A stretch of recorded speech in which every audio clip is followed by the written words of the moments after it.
Good morning class. आज हम करने जा रहे हैं एक्सरसाइज 8.1। एक्सरसाइज 8.1 करने के लिए जो मैंने कल बातें बताई थी वो याद रखिएगा। Sine theta perpendicular upon hypotenuse, cos theta base upon hypotenuse and tangent theta होते हैं परपेंडिकुलर अपॉन बेस। और यहाँ पे मैंने एक एक्रोनॉम भी बताया था, some people have curly brown hair. इसको यूज कैसे करते हैं? Sine perpendicular upon hypotenuse, cos base upon hypotenuse. अगर दो भी याद रखोगे तो हो जाएगा, बिकॉज टेंजेंट थीटा जो होता है वो साइन अपॉन कॉस होता है, इसलिए आपका ये परपेंडिकुलर अपॉन बेस है। आज की एक्सरसाइज करने के लिए मैंने फॉर्मूलाज ऊपर लिखे हैं, मेरे साथ करते रहिए और आपकी पूरी एक्सरसाइज अच्छे से हो जाएगी। In question number 1, page number 121 खोल के रख लो। In question number 1, in triangle ABC, पहले से ही राइट एंगल बी पर है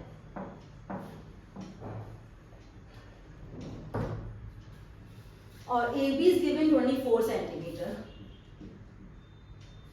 BC is given 7 सेंटीमीटर। किसी भी ट्रिग्नोमेट्रिक रेशियो को लिखने के लिए पहले एक ट्रायंगल बनाया जाता है और फिर उसके बाद उसके सारे रेशियोज कंप्लीट किए जाते हैं। तो अब आप यहाँ पर देखोगे कि 24 और 7 मालूम है, इसकी तीसरी साइड मालूम करने के लिए हमको यूज करना है Pythagoras theorem. So AC will be equal to under root 24 square plus 7 square. तो राइट ट्रायंगल है बी पर, ए बी दिया है, बी सी दिया है और हमें ए सी निकालना है, तो आप ऐसे करने वाले हो उसको।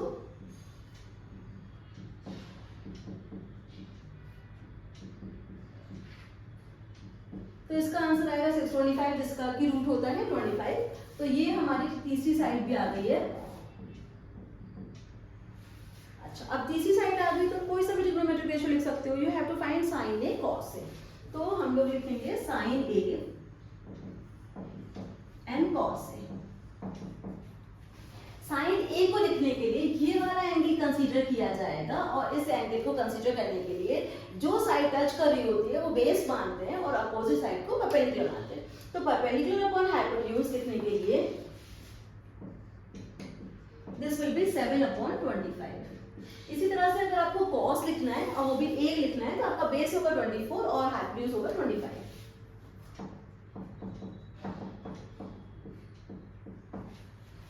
अब आपको लिखना है एंगल सी के लिए। एंगल सी के लिए भी अगर लिखते हैं तो base this will be 7 and perpendicular will be 24। तो हम लोग लिख रहे हैं sine C is equal to again perpendicular upon hypotenuse, बस परपेंडिकुलर बन गया 24 और यहाँ पे लिखा है कॉस सी, इसके लिए होगा base upon hypotenuse, base is 7/25। So this is your question number 1। बस आपको इतना ध्यान रखना है कि एंगल के साइड को टच करने वाली साइड को ही बेस बोलेंगे हम। उसके बाद है क्वेश्चन नंबर 2।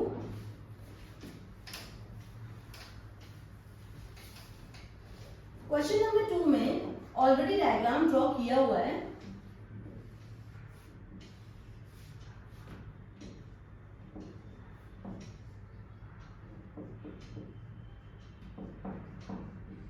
ये वाली साइड खुद से निकालनी है, तो फिर से अगेन यूज करेंगे Pythagoras theorem.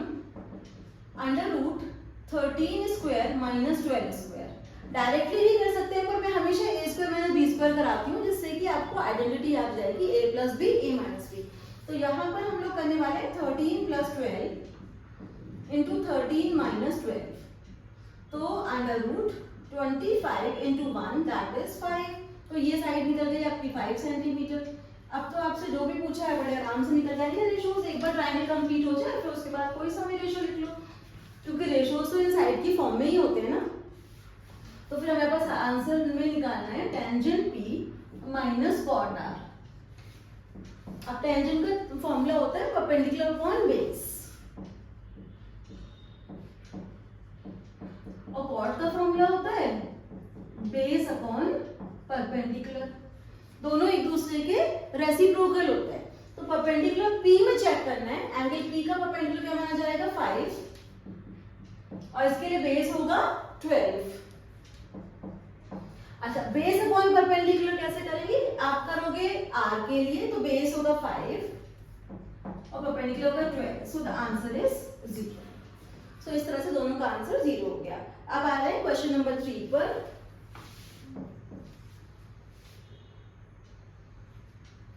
If sin A is given to you 3/4. Calculate cos A and tan. तो साइन ए बोला है तो किसी भी एंगल को एक ए बना लीजिए. सपोज हमने ए एंगल बना लिया यहाँ पर, इसको बी रख दीजिए, इसको सी रख दीजिए. तो इस ट्राइंगल के लिए एंगल ए के लिए बेस ये होगा और परपेंडिकुलर यहाँ पे होगा. तो this is showing perpendicular, this is showing hypotenuse. यहाँ पे 3 रखिए और यहाँ पर 4 रखिए. अब आपको बेस खुद निकालना है. तो बेस निकालने के लिए √4² माइनस 3². अगर आप a² माइनस b² यूज करते हैं, वैसे तो ये इजी डायरेक्ट भी कर सकते हो. तो 4 + 3 हो जाएगा 7 × 1. तो इसका आंसर आ रहा है √7. तो ये हो गया √7. तो जैसे ही तीनों साइड निकल कर आई, आप सब कुछ कर सकते हो. इसमें आपसे पूछा है cos A and tan A. तो आपके पास आएगा cos A that is base upon hypotenuse. तो बेस है √7 और हाइपोटेन्यूज है 4. तो cos A निकल गया. फिर नेक्स्ट पूछा आपसे tan A निकालने के लिए. tan A will be equal to perpendicular upon base. So this is 3 upon √7. So question number 3 is done. Now we look at the question number 4.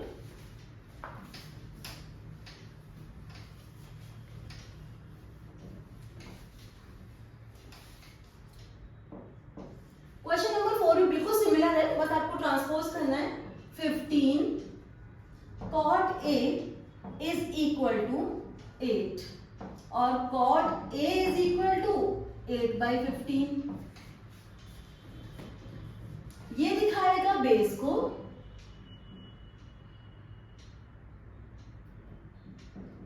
और नीचे वाला दिखाएगा परपेंडिकुलर को. एक ट्राइंगल बना लीजिए जिसमें बेस शो कीजिए 8 और परपेंडिकुलर शो कीजिए 15.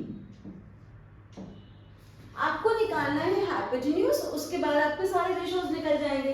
तो AC will be equal to √15² + 8². 225 + 64. This comes out to be 289 और 289 का रूट होता है 17. तो हम लोग यहाँ पे लिख लेंगे 17 और जैसे ही तीनों साइड कंप्लीट हुई है, बिल्कुल वैसे ही आपके पास आंसर आने शुरू हो जाएंगे. इसमें आपको पूछा है sine A and sec A. Sine A क्या होगा?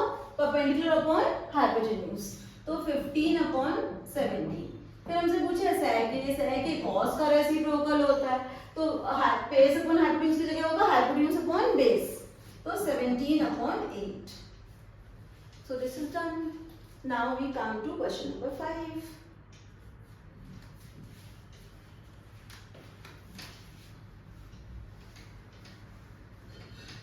ये सारे ही काफी छोटे क्वेश्चन माने जाते हैं. क्वेश्चन नंबर 5 में सेक थीटा दिया है आपको 13/12. 13/12 किस किस कुछ चीजों को दिखा रहा है? ये है आपका हाइपोटेन्यूज और ये है आपका बेस. एक ट्राइंगल बना लो जिसमें आप यहाँ पे एंगल दिखा दो और 13 हाइपोटेन्यूज दिखाना है और 12 बेस दिखाना है. तो 13 हाइपोटेन्यूज और 12 बेस और यहाँ पे दिखा दो 90 डिग्री. आपको क्या निकालना रह रहा है? सिर्फ परपेंडिकुलर. कुछ भी नाम रख लो जो मन चाहे इसका. So perpendicular AB will be equal to √13². कितनी बार हम लोगों ने सेम कैलकुलेशन कर ली है? तो 13 + 12 is 25.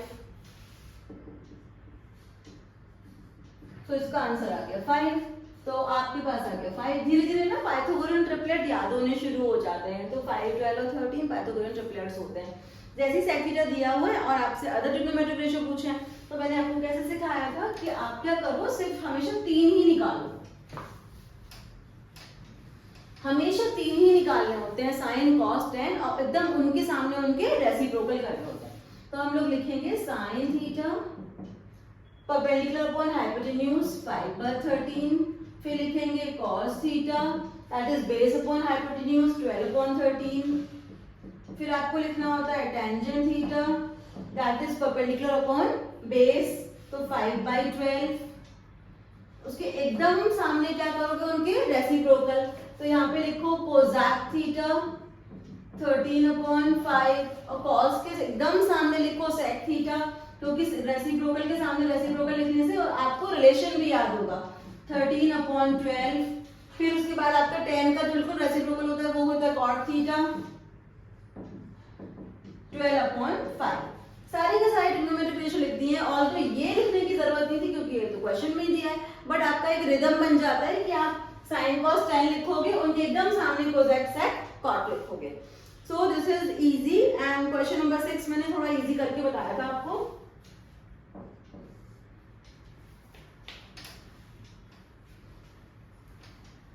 जब तक हम सिमिलैरिटी पढ़ नहीं लेते तब तक हम उसको एक सिंगल ट्रायंगल से करेंगे and that will make this sum quite easy.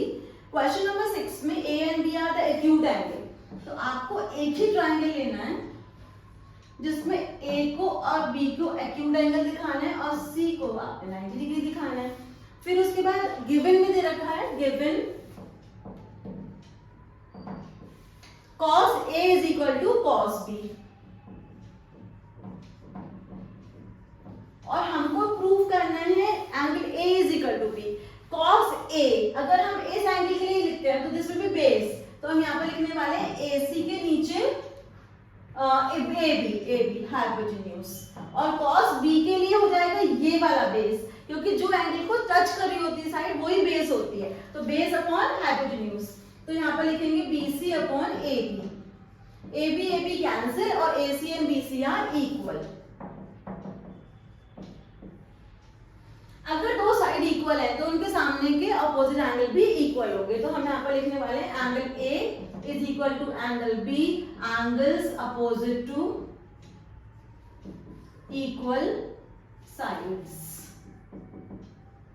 Are also equal. I hope this is clear. Now we are on question number 7. एक बार जब मैं सिमिलैरिटी पढ़ा दूंगी तो क्वेश्चन नंबर 6 फिर सिमिलैरिटी से कराऊंगी।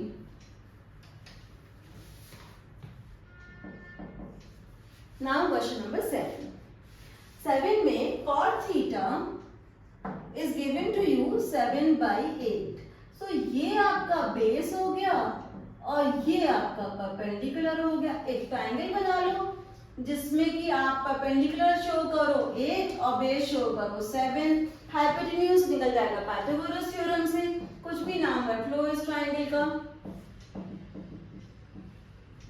7 स्क्वायर प्लस 8 स्क्वायर 49 प्लस 64, तो ये हो गया 113। उसके बाद आपसे बोला था निकालने के लिए, this is actually easy. First में आपको बोला गया 1 plus sine theta multiplied by 1 minus sine theta divided by 1 plus cos theta multiplied by 1 minus cos theta. तो ऊपर की तरफ मल्टीप्लाई करके पहले ऐसे लिख लो 1 minus sine square theta 1 minus cos square theta. Gradually जैसे जैसे आप आइडेंटिटी पढ़ते जाओगे आपको पता चलेगा कि 1 माइनस साइन स्क्वायर की वैल्यू होती है कॉस स्क्वायर और नीचे होती है साइन स्क्वायर, और cos square upon sine square होता है कॉट स्क्वायर। अब कॉट स्क्वायर तो यही आ गया, तो सीधा आपका आंसर 49/64 हो गया। और सेकेंड पार्ट पे डायरेक्टली कॉट स्क्वायर पूछा है आपसे, तो सेकेंड पार्ट को करने की तो जरूरत ही नहीं है, सीधा आप यहाँ पे 7/8 का होल स्क्वायर कर दो, तो ये हो जाएगा 49/64। तो दोनों पार्ट्स डन।